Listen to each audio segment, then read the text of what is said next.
Pernyataan Alberto Puig biasanya mengundang kontroversi, namun Mark membelanya.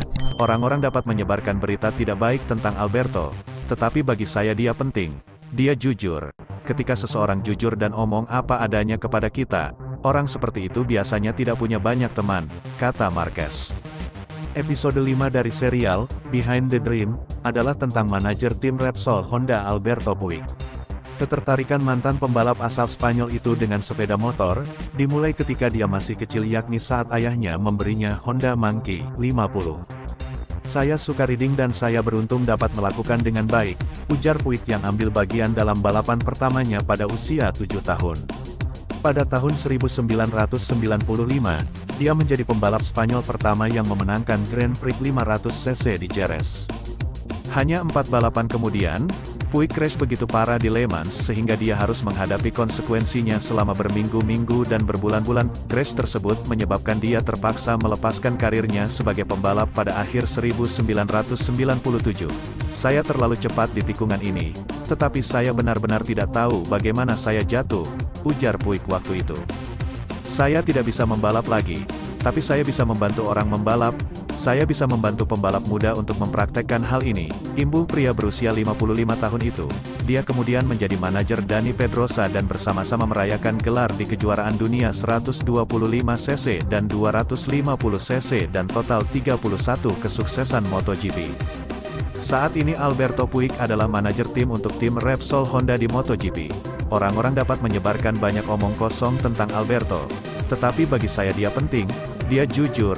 Ketika seseorang jujur dan omong apa adanya kepada kita, orang seperti itu biasanya tidak punya banyak teman, tegas Marc Marquez tentang manajer timnya itu. Puig tidak hanya bertanggung jawab atas para pembalap dalam tim, tetapi juga untuk setiap karyawan. Mantan pembalap itu tahu, dia bukan orang yang disukai semua orang. Saya bukan seorang aktor, bagaimana orang melihat kita adalah sesuatu yang tidak dapat kita kendalikan.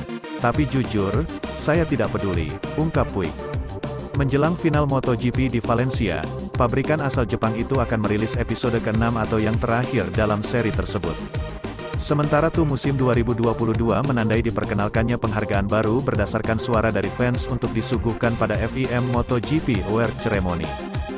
Diberi nama dari legenda MotoGP, Giacomo Agostini, penghargaan ini untuk pembalap dengan best overtake yang dipilih oleh penggemar.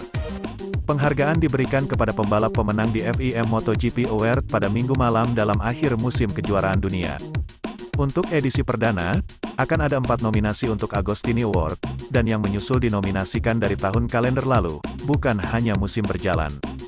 Itu berarti, manuver menyalip dihitung dari Grand Prix Valencia 2021 sampai Grand Prix Malaysia 2022. Para penggemar dapat memilih favorit mereka melalui media sosial.